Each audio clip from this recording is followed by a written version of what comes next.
दोस्तों आज हम लोग बात करने वाले हैं SG3525A आईसी के बारे में।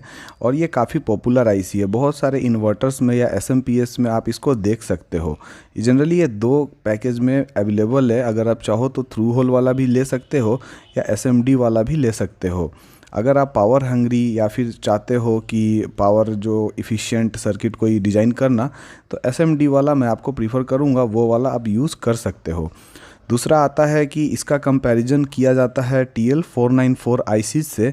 तो ये वाले आईसी ज़्यादातर पॉपुलर हैं, इन्हीं का यूज़ ज़्यादातर सर्किट में किया जाता है। ऐसा क्यों है वो मैं आपको बता देता हूँ। अगर इसके स्पेसिफिकेशन की बात की जाए तो यहाँ पे देख सकते हो कि डेटा शीट में ये 8 वोल्ट से लेके 35 वोल्ट तक काम करता है।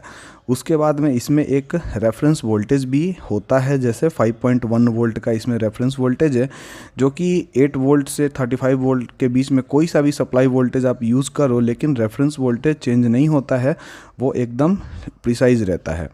उसके बाद इसके अगर ऑसिलेटर फ्रीक्वेंसी रेंज की बात की जाए तो ये 100 से लेके 400 किलो हर्ट्ज़ तक काम करता है, जो कि काफ़ी वाइड रेंज है। चाहो तो आप इसको इन्वर्टर में यूज़ कर सकते हो, यानी कि 50 हर्ट्ज़ वाले में। और हमेशा ये याद रखना है कि अगर आप 100 हर्ट्ज़ का फ्रीक्वेंसी सेलेक्ट करते हो तो आपका जो ऑसिलेटर फ्रीक्वेंसी है वो 200 हर्ट्ज़ का होगा।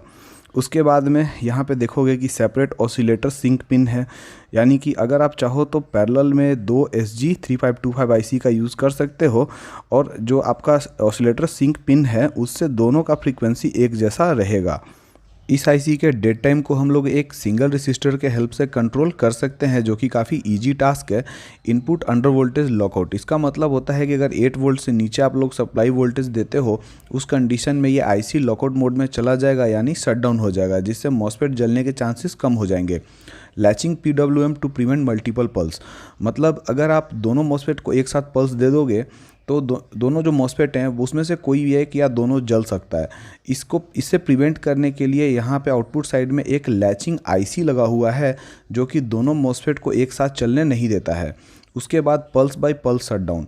पल्स बाय पल्स शटडाउन का मतलब होता है कि एक छोटे छोटे पल्स दे करके हम लोग इस मॉसफेट को शटडाउन मोड में ले जा सकते हैं, बिना सॉफ्ट स्टार्ट कैपेसिटर को डिस्चार्ज किए।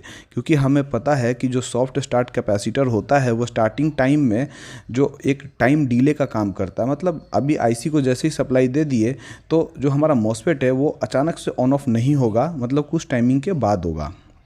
अगला नंबर आता है इसके आउटपुट साइड का। यहाँ पे आउटपुट में आप देखोगे कि यहाँ पे दो ट्रांजिस्टर्स का यूज़ किया गया है, एक लो साइड के लिए, एक हाई साइड के लिए।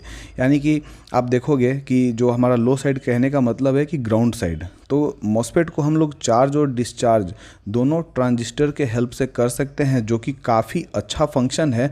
और TL494 में ये चीज़ आपको नहीं मिलता है।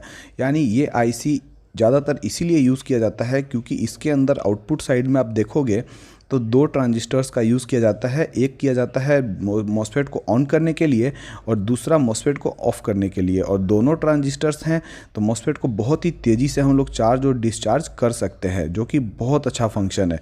और इसीलिए इन आईसीज़ का ज़्यादातर यूज़ किया जाता है। और TL494 का यूज़ आप देखोगे कि अब बहुत ही कम हो गया है। अगर इसके पिन कॉन्फ़िगरेशंस की बात की जाए तो यहाँ पे भी एक इन्वर्टिंग और नॉन इन्वर्टिंग इनपुट है, और इनका यूज़ हम लोग कर सकते हैं इस आईसी को ऑन ऑफ करवाने के लिए। यानी कि ये एक ऑपरेशनल एम्पलीफायर है, अगर ब्लॉक डायग्राम देखोगे तो आपको समझ में आएगा। और इसका भी हम लोग यूज़ कर सकते हैं इस आईसी को शट डाउन करने के लिए। जनरली नॉन इन्वर्टिंग इनपुट पे हम लोग एक रेफरेंस वोल्टेज देते हैं, जो कि V रेफरेंस से हमें मिल जाता है, और इन्वर्टिंग इनपुट को उस लाइन में कनेक्ट करते हैं जहाँ का वोल्टेज हमें सेंस करवाना है। उसी बेसिस पे ये आईसी ऑन ऑफ हो जाता है। उसके बाद आता है सिंक पिन और ऑसिलेटर आउटपुट का। इनका यूज़ तब किया जाता है जब हम लोग कोई आईसी को पैरेलल में चला रहे हों, जिसमें एक आईसी आपका मास्टर होगा और दूसरा आईसी स्लेव। मास्टर आईसी का जो टाइमिंग रेसिस्टर और कैपेसिटर दोनों कनेक्ट रहता है, क्योंकि इसका फ्रीक्वेंसी हमें डिफाइन करना होता है। और स्लेव आईसी जो कि इसके ऑसिलेटर आउटपुट और सिंक से कनेक्ट है, तो इसका भी जो फ्रीक्वेंसी है वो मास्टर जैसा ही हो जाएगा। अगला पॉइंट आता है इसका RT और CT का। इनका यूज़ किया जाता है, मतलब रेसिस्टर टाइमिंग और कैपेसिटर टाइमिंग। इसके यूज़ से हम लोग फ्रीक्वेंसी को एडजस्ट कर सकते हैं। और यहाँ पे आपको RT के जगह पे एक सिंगल रेसिस्टर का यूज़ करना है और CT के जगह पे एक सिंगल कैपेसिटर का यूज़ करना है। उसके बाद अगला पॉइंट आता है इसके डिस्चार्ज का। जो कैपेसिटर चार्ज होगा यानी कि आपका सीटी जो चार्ज होता है उसको डिस्चार्ज करना भी बहुत ज़रूरी होता है। तो यहाँ पे हम लोग डिस्चार्ज वाले पॉइंट का यूज़ करते हैं इस कैपेसिटर को डिस्चार्ज करने के लिए। फिर अगला पॉइंट आता है इसके सॉफ्ट स्टार्ट वाला, जो पॉइंट आप देख सकते हो यहाँ पे हम लोग एक कैपेसिटर का यूज़ करते हैं और इसके हेल्प से जैसे ही हम लोग पावर देते हैं इस आईसी को तो ये डायरेक्ट मॉसफेट को ड्राइव नहीं करता है, यहाँ पे कुछ टाइम डिले होता है। यहाँ पे आप देख सकते हो कि 50 माइक्रो एम्पियर का एक करंट है जो कि इस कैपेसिटर को धीरे धीरे चार्ज करता है। जैसे ही कैपेसिटर फुल चार्ज हो जाता है हमारा आउटपुट भी इनेबल हो जाता है। कैपेसिटर डिस्चार्ज होगा तो आउटपुट डिसेबल हो जाएगा। यहाँ पे एक और पिन है जो कि कंपनसेशन पिन है। कंपनसेशन पिन आप देख सकते हो ब्लॉक डायग्राम में कि ये ऑपरेशनल एम्पलीफायर या एरर एम्पलीफायर के आउटपुट में कनेक्ट है।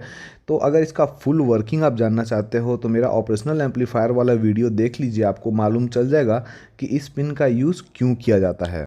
अगला पिन है इसका शटडाउन पिन जो कि काफ़ी नॉइज सेंसिटिव होता है। अगर सर्किट डिजाइनिंग के टाइम में इसका यूज़ करते हैं तो ठीक है, अगर आप लोग नहीं करते हैं तो डायरेक्टली इसे ग्राउंड से कनेक्ट कर दीजिए।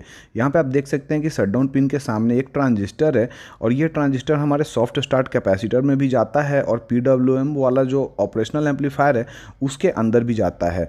यहाँ पे जैसे ही हम लोग इसको पॉजिटिव पल्स देते हैं तो वैसे ये ट्रांजिस्टर एक्टिवेट हो जाता है और यहाँ पे हमारा आईसी शटडाउन हो जाता है।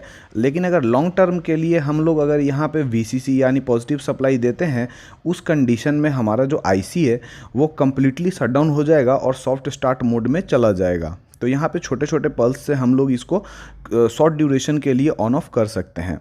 अगला जो पॉइंट है इसका आउटपुट ए, ये जो पॉइंट है ये मॉसफेट के गेट में चला जाता है यानी मॉसफेट के ड्राइविंग के लिए यूज़ किया जाता है। अगर हम लोग इसका ब्लॉक डायग्राम देखें तो यहाँ पे 2 ट्रांजिस्टर का यूज़ किया गया है, इसको हम लोग टोटेम पोल कहते हैं। यहाँ पे फर्स्ट वाला यानी कि अपर साइड वाला जो ट्रांजिस्टर है वो मॉसफेट के गेट को चार्ज करता है और नीचे वाला यानी बॉटम जो कि ग्राउंड में कनेक्ट है वो जो ट्रांजिस्टर है वो मॉसफेट के गेट को डिस्चार्ज करता है। TL494 में सिंगल ट्रांजिस्टर है जो कि ट्रांजिस्टर ड्राइविंग के लिए बहुत परफेक्ट है, लेकिन अगर आप मॉसफेट को ड्राइव करना चाहते हो तो SG3525 IC का यूज़ कीजिए। अगला पिन इसका ग्राउंड वाला पिन है जो कि हमारे कंप्लीट सर्किट के ग्राउंड में कनेक्ट हो जाएगा। फिर आता है इसका VC पिन जो कि 13th है और यहाँ पे आपको ध्यान देना है कि VCC और VC दोनों अलग अलग है। चाहे तो हम लोग इन दोनों को एक साथ कनेक्ट करके चला सकते हैं, लेकिन अगर VC और VCC दोनों अलग कर दें तो सर्किट ज़्यादा स्टेबल हो जाएगा।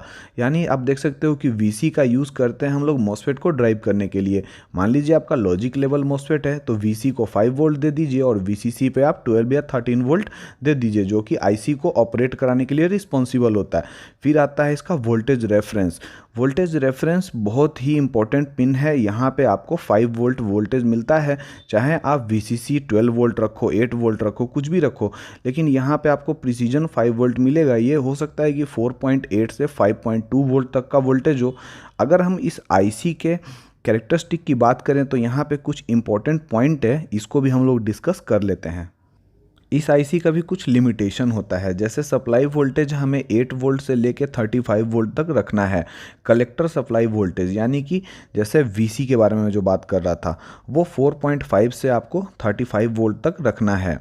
Output sink and source current मतलब आउटपुट जो इसका मॉसफेट के लिए यूज़ किया जाता है वहाँ पे हम लोग कितना ज़्यादा करंट खींच सकते हैं, तो वो है 100 से लेकर के 400 मिली एम्पेयर तक खींच सकते हैं। रेफरेंस वोल्टेज जो कि 5 वोल्ट हमें मिलता है वो 20 मिली एम्पेयर से ज़्यादा नहीं ले सकते हैं। इसके ऑसिलेटर फ्रीक्वेंसी जो रेंज है वो 100 हर्ट्ज से लेके 400 किलो हर्ट्ज तक का यहाँ पे हमें मिल जाता है। ऑसिलेटर टाइमिंग रेसिस्टर यानी ऑसिलेटर के जो टाइमिंग रेसिस्टर हमें 2 किलो ओम से लेकर के 150 किलो ओम तक का रखना है। फिर CT 0.001 से 0.2 माइक्रो फराड तक का हमें यूज़ करना है। इसके ऊपर नीचे जाएंगे तो सर्किट का स्टेबिलिटी जो है वो कम हो जाएगा। फिर उसके बाद में देखिए डेड टाइम रेसिस्टर जो RD का वैल्यू है वो हमें 500 ओम यानी 0 से लेकर 500 ओम तक का रखना है। अगर चाहो तो आप रेसिस्टर का यूज़ ना भी करो, कोई दिक्कत नहीं है। यहाँ पे जो इसका टेम्परेचर रेंज है वो लगभग +70 डिग्री सेल्सियस है जो कि काफ़ी अच्छा है। इसके ऊपर जाएंगे तो हो सकता है इसका जो जंक्शन है वो ख़राब हो जाए। अगर आप सर्किट डिजाइन करते हो तो इन सभी पॉइंट का आपको ध्यान रखना है। अगर आप रिपेयरिंग का काम करते हो तो जनरली इसका ब्लॉक डायग्राम, पिन फंक्शंस, इन सभी को समझ लीजिए, रिपेयरिंग वाला वर्क काफ़ी इजी हो जाएगा। दोस्तों, अगर आप लोग चाहते हो कि ऐसा ही एक और वीडियो किसी एक पर्टिकुलर आईसी के ऊपर बनाऊं, तो कमेंट सेक्शन में उस आईसी का नाम आप इंक्लूड कीजिए, उसके ऊपर भी बहुत जल्द वीडियो अवेलेबल हो जाएगा। और इस वीडियो को एटलीस्ट 500 लाइक्स तो होने ही चाहिए। Thank you for watching friends.